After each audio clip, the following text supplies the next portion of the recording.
लोग अपने अपने धर्म के अनुसार अपने देवी देवताओं की पूजा करते हैं। अपने इष्ट देवताओं के अनुसार मंत्रों का जाप भी करते हैं। कुछ लोगों को मंत्रों का पता नहीं होता तो वे भगवान को यूं ही नमस्कार कर लेते हैं। वैसे तो भगवान किसी मंत्र या किसी वस्तु के नहीं बल्कि भाव के भूखे होते हैं। मनुष्य जब भाव विभोर होकर भगवान की प्रार्थना करता है तो इससे मनुष्य की आत्मा निश्चल हो जाती है और उसकी आंखों से अश्रुधारा बहने लगती है। परंतु आपने कभी ये जानने का प्रयास किया कि भगवान के सामने कभी कभी हमारे आंसू क्यों निकल जाते हैं? इस प्रश्न का उत्तर आज की इस वीडियो में हम आपको विस्तार से बताएंगे। हरे कृष्णा, मेरे चैनल डिवाइन कोमल में आपका स्वागत है।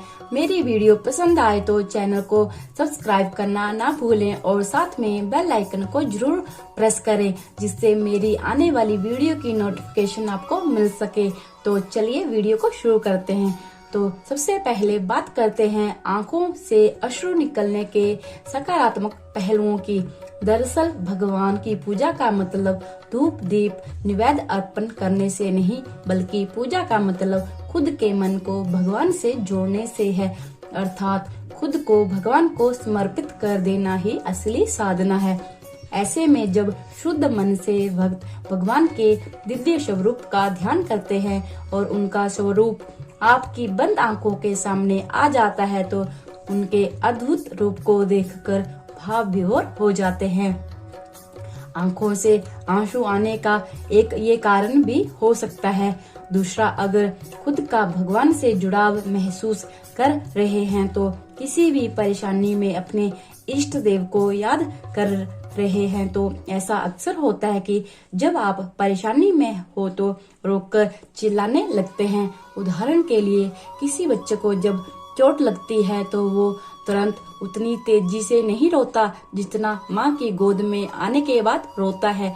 ठीक उसी प्रकार अगर आपके जीवन में कोई ऐसा कष्ट आए जिसके समाधान के रास्ते आपको दूर दूर तक दिखाई नहीं देते, आपको ऐसा लगने लगता है कि किसी भी तरह इस कष्ट से मुक्ति मिले तो आप भगवान को याद करते हैं, लेकिन उस वक्त आपकी आंखों से अश्रु छलक पड़ते हैं। इसका अर्थ यह है कि आप संकट के समय में भगवान को अपना साथी मानते हैं और आपका भाव देखकर भगवान भी आपकी मदद करते हैं।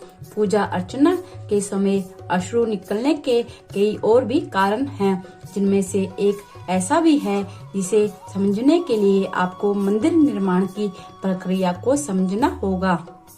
दरअसल किसी भी मंदिर का जब निर्माण किया जाता है तो अक्सर आपने देखा होगा कि मुख्य मूर्ति यानी कि जिस भगवान का वो मंदिर होता है उनकी स्थापना उस मंदिर परिसर की भूमि के बीचों बीच की जाती है। हालांकि वो बात अलग है कि बाद में उस परिसर के विस्तृत होने के बाद वो पहले की तरह नहीं रहता, लेकिन आम धारणा ये है कि मंदिर परिसर के बीचों बीच मुख्य मूर्ति की स्थापना की जाए तो ऐसा माना जाता है कि किसी भी भूमि के टुकड़े के मध्य भाग में सकारात्मक ऊर्जा का संचालन होता है। जब मंत्रों द्वारा रोजाना पूजा पाठ की जाती है तो मूर्तियों में काफी मात्रा में सकारात्मक ऊर्जा संचित होती है।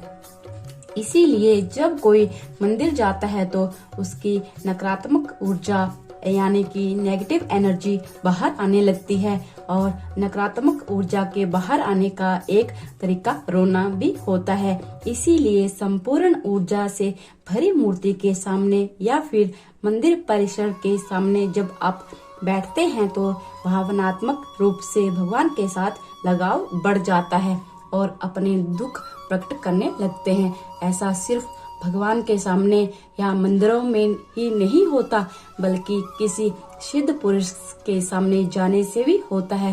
हालांकि भगवान तो सब जगह विराजमान है, लेकिन फिर भी मंदिरों में मूर्तियों की प्राण प्रतिष्ठा की जाती है तो वहाँ आपके कष्टों का सुनकर भगवान का हृदय भी द्रवित हो उठता है।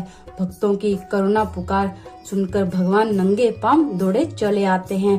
तो भगवान के सामने रोने से आपकी सारी मनोकामनाएं पूर्ण हो जाती हैं। और ऐसा भी माना जाता है कि भगवान के सामने रोने वाले मनुष्य को किसी के सामने रोना नहीं पड़ता।